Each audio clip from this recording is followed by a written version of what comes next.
When you look into the other side of a mirror, what do you see? Don't think too deep about that, just wanted to have a cool sounding intro. But on a serious note, today we are talking about the other side of Persona 1, the Snow Queen quest route. A few months ago, we reviewed the main route, the Seebeck route. If any of you guys want to see my thoughts on that, definitely go check that video out. Without further ado, I'm Eddie Hates Anime, and this is my video. Enjoy. Also, spoiler alert for the Snow Queen quest route. I do not hold back on this one. I'm not gonna lie, pull one of those like retell the whole type of story type of reviews to the table. Not normally, I try not to do that, but that's just kind of how this one crumbled because of reasons. I'll go into my script writing process a bit later, but starting off with my limited knowledge going into this arc, my biggest goal was to find out how it connected to Seebeck, if at all. Because I know this isn't like new to games or anything, but having that branch in a non-visual novel game for me is something really exciting. I know lots of games have like alternate endings and stuff, but like this is a whole ass other story route. So I really found that cool, but I didn't know how much it truly connected. We'll get to that answer later. Obviously, the game started out the same as Seebeck, but once it switched up hard. Also, this time I decided my team would be Yukino and ISA because they are mandatory, and obviously in my last P1 video, haven't used them yet. I had myself as well because that's me, and I kept Nanjo because I like him a lot. Sorry, Brown. Sadly, within my 2 playthroughs, I haven't gotten to use Reggie still, but there's always next time. Sorry, Reggie. And even though I did say sorry, Brown, it was still pretty cool that Brown was hanging around in this arc. It's kind of nice to not have people disappear just because they're not in the main squad. Like, they still exist, even if you didn't choose them. But yeah, back to actually talking about the route. At the start, you know, the whole build-up with the play and the mask at the beginning was cool, mysterious. It felt, like I said, such a pivot from the Seebeck stuff, because you have to go so out of your way to start this arc. I can just imagine Seiko explaining a fucking school play in real time to them when they don't have time to lose because Maki and Mark just dipped and shit is serious. But no, let me hear about a fucking play. Once we got into it for real and the school's frozen, I was like, oh shit, it's about to go down. It's weird because the Seebeck route is like, ooh, all these different parts of town, all these places you can go, let's go and do all this stuff. In this route, you're in school. And that's it. You're secluded. I found that pretty neat. Once again, just another angle of storytelling here, because whether it was intentional or not, it does contribute to the overall feeling of the arc. Even though in the Seebeck route, I guess you're still secluded in the town, but obviously there's a lot more you can do. This all fucking happened because I went out of my way to put on a damn mask. Everyone said not to. That's some real baller shit, man. Standing on business. He don't care. Shout out Noya. This is one of my few random ass notes that I wrote down, but when Toro said that the butterfly gave him a demon, I forgot Philemon will just give anybody a persona. This man didn't even play the damn game. All he did in the story was be fat and get rejected and some disturbing shit I'll get into later. That's it. I never thought about why bad guys get personas too. Well, I mean, probably balance. I know Toro isn't really a bad guy or a villain or anything, but in the series there definitely is bad people with personas. Hell, I'm almost finished with P4 at the time of recording this video, and definitely more proof of that. So yeah, I think it is partially balanced because I know in P5 there's like the whole bet going on between 2 people that I won't really spoil, and I know that kind of parallels something similar in P2 that I won't really spoil my limited knowledge of it because I really don't know anything outside of that it's similar. But in P1, I don't think it's that deep yet, but it is still interesting to think about because Philemon was clearly on the good guys' side. It's just kind of that, like I said, balance. Like, he can't really affect either side, but he can do what he does. I don't know, bro. But back to Toro. ISA gave him a fat shaming ass rejection, and that was like my first thing with ISA. She's low-key a dick in this game, I come to find out. However, it is really cute when she calls out a persona, whether it's here Personi or something else like Persona. Like, I don't know, man, she did win me over a bit. Yukino was an awesome new character for this route, because she's like that cool, mature, big sis type of character. She seemed really reliable. Or she would have, had I been able to see her. I don't know what the fuck I did, but she was invisible my entire playthrough. And cutscenes and shit, normal. But, look, I'm showing it on the screen, and you notice somebody's fucking missing. Yeah, I don't know. But she still clutched up in battles. It's not like I couldn't use her. She just became prime John Cena. By that, I mean, I could use her, but you just couldn't see her. You know, you can't see me type shit. Which sounds like a fire teammate to have, so it's not the worst thing in the world. Who wouldn't want to be teammates with Persona using John Cena? Another random thing that I wrote down. I love how there's 2 fucking Jack Frost who just transferred to the school and are just treated just like any other students. I mean, shout out Persona 1. Inclusivity, no matter what race, no matter what species you are, no matter if you're like a devil or whatever those Jack Frost motherfuckers are. You know, they all get treated the same. So shout out to Persona, or whatever the name of the high school is, saying something. I'm not gonna talk about it later, but the Jack Frost do come in clutch later as well. So kind of a W. Jack Frost will never leave us.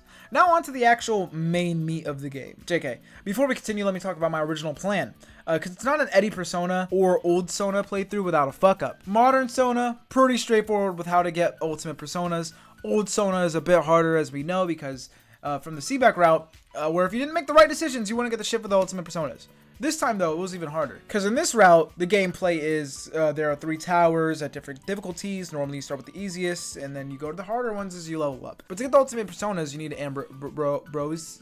something. It's Ambriosa. Shit, I don't even know how to pronounce it. I'm fucking stupid. Hold on. I never tried to pronounce it, so now I just read it. Ambrosia? Yeah, Ambrosia. Okay.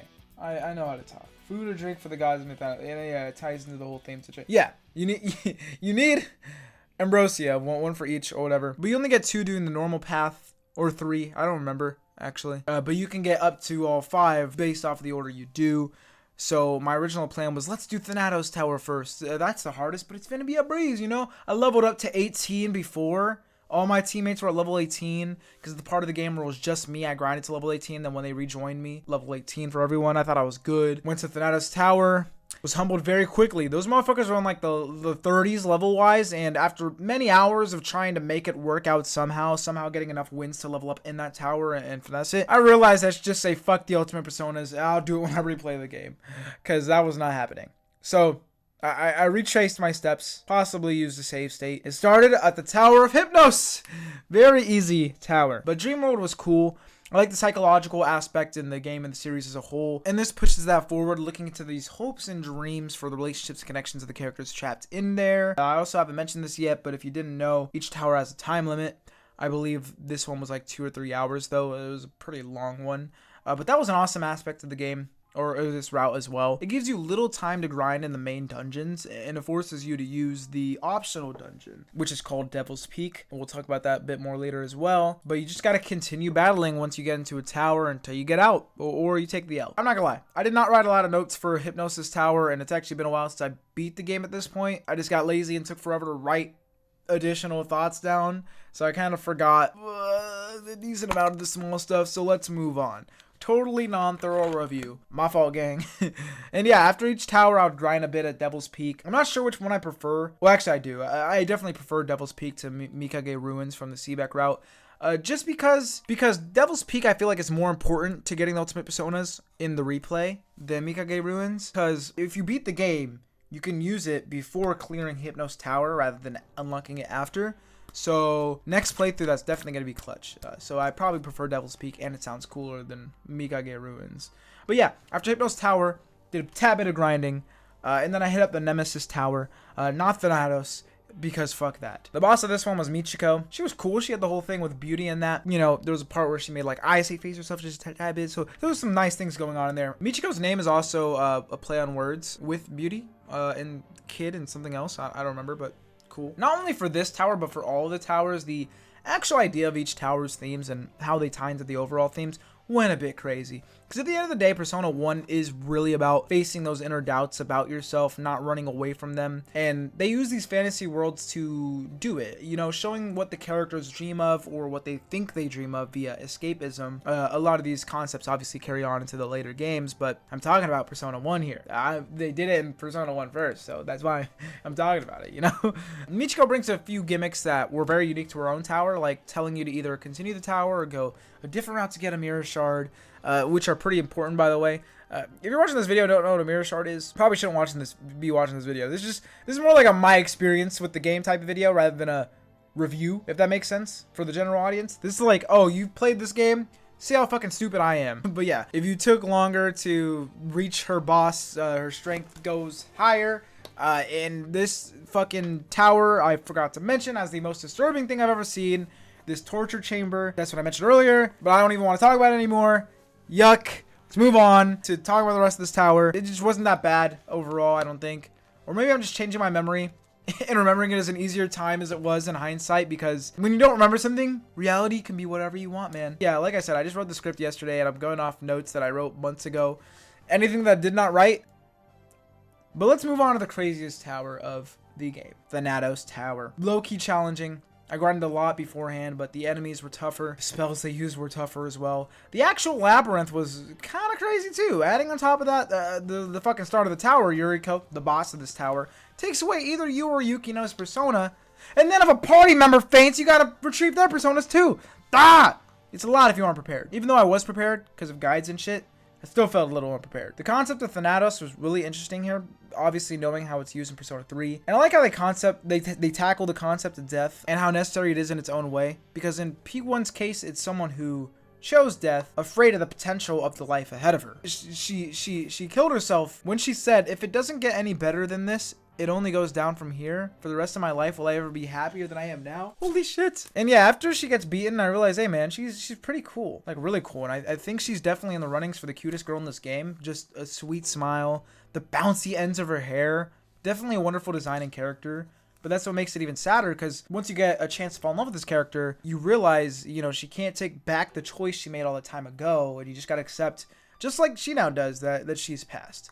Whether it was the right choice when she did it or not, she accepted it, but damn did I want to see her stay. I'm so conflicted on whether this game makes me sad or happy sometimes, because, you know, it's got these doomer vibes, but it's still extremely hope-pilled, even with something like that. Like, it's a fistful of hope core, even if it's sad. With everything, not just this, you know, Yuriko thing, but everything. Like, it's a very optimistic game, but damn does it get a little disheartening sometimes. Post Thanatos, I know in the Seebeck route video, I said I liked grinding, but I really thought I was about to finish this game. I was like, oh, you know, Ice Castle, boss, that's it. So I speedran the Ice Castle as much as you could, I guess, and Lady Masquerade, who were easy. This is also the battle where I used auto battle for the first time, and this is the only time I ever used it. It felt morally wrong. Like, that shit I reserve for gacha games I don't give a fuck about. But Persona 1, a really good game, I felt dirty. But whatever, I won. So yeah.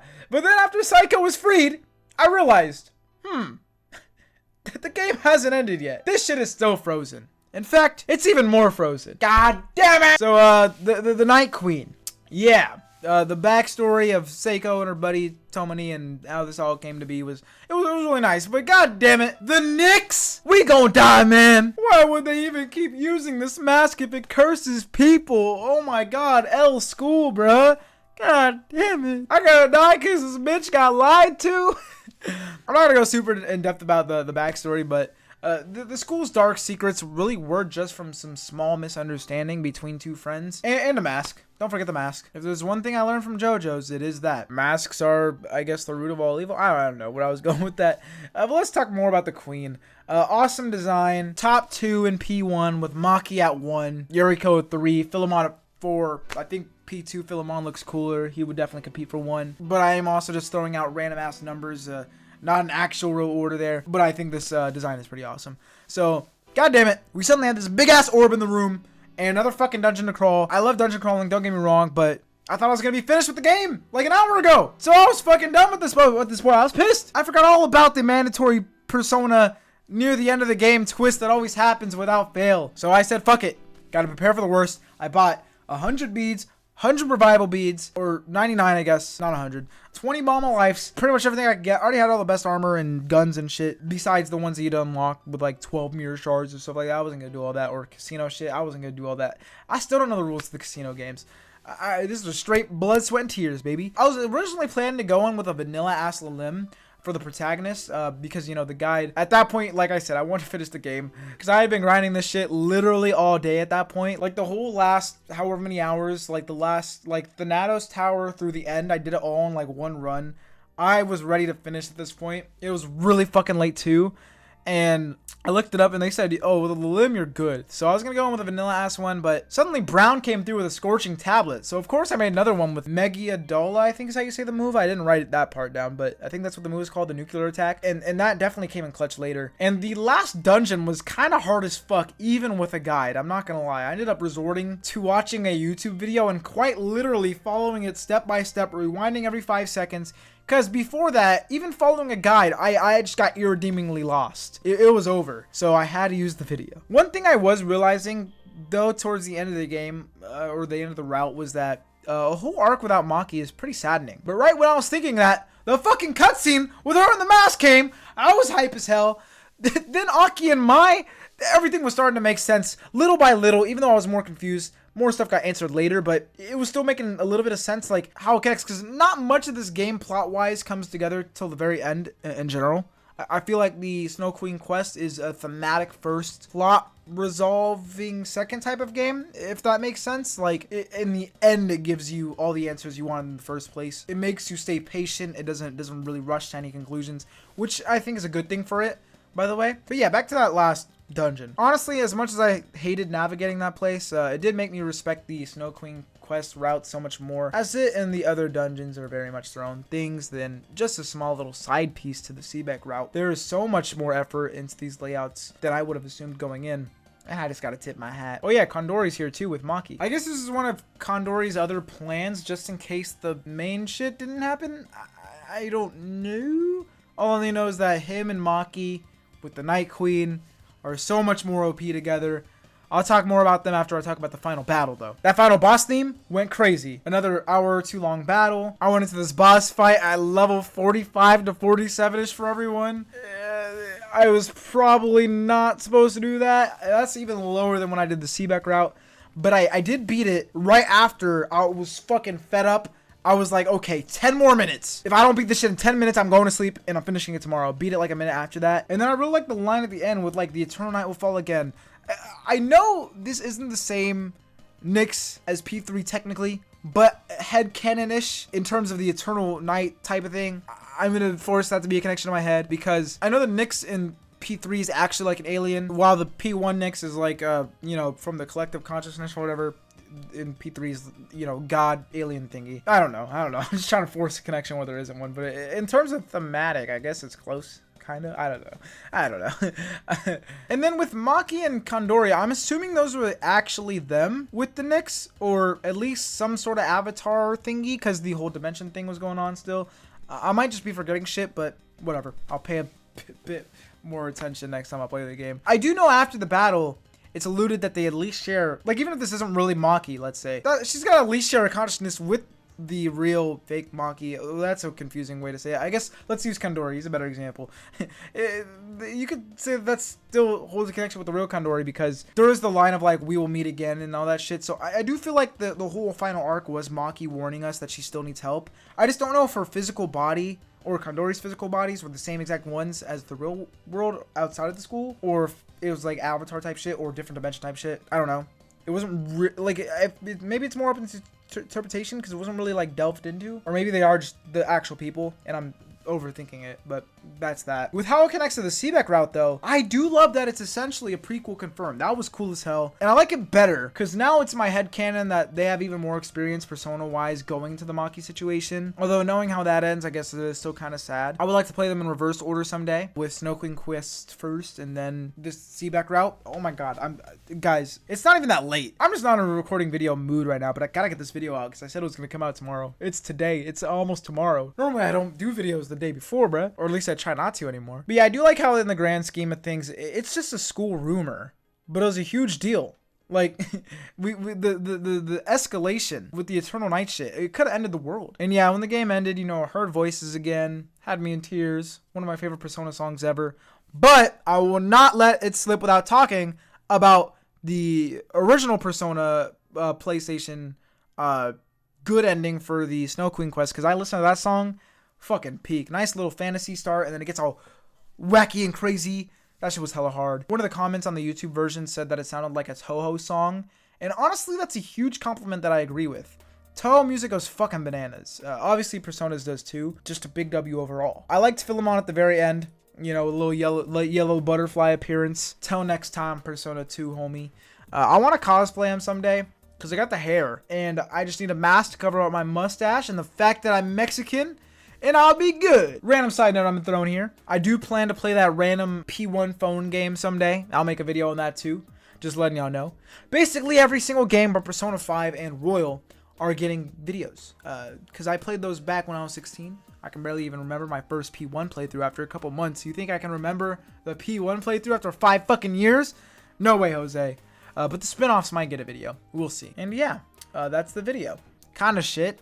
Kind of sped ran it a little bit. But it's not like any of my viewers care about Persona 1 anyway, so it's fine. I'm fine. Nobody will watch this. To all the 3 people that did watch this and have actually played P1, I'm sorry. I know it's a mess. I'm not an expert game reviewer or storyteller. I'm just a guy that yaps. I'm the man that yaps. That's it. But yeah, I hope y'all enjoyed. You see that little button, that little subscribe button thingy? Press it. Or don't. Let me know your favorite Snow Queen quest bosses. Mine is definitely the Nyx. But let me know. I'm gonna go eat. I kind of want to take a nap, but it's only 8 p.m. So maybe early sleep. I don't know. But I kind of want to grind Persona 4 as well. I don't know, man.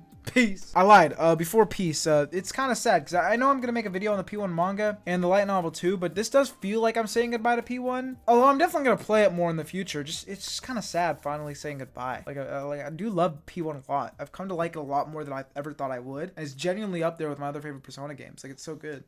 So yeah, shout out Persona 1, W, and now peace. Bye.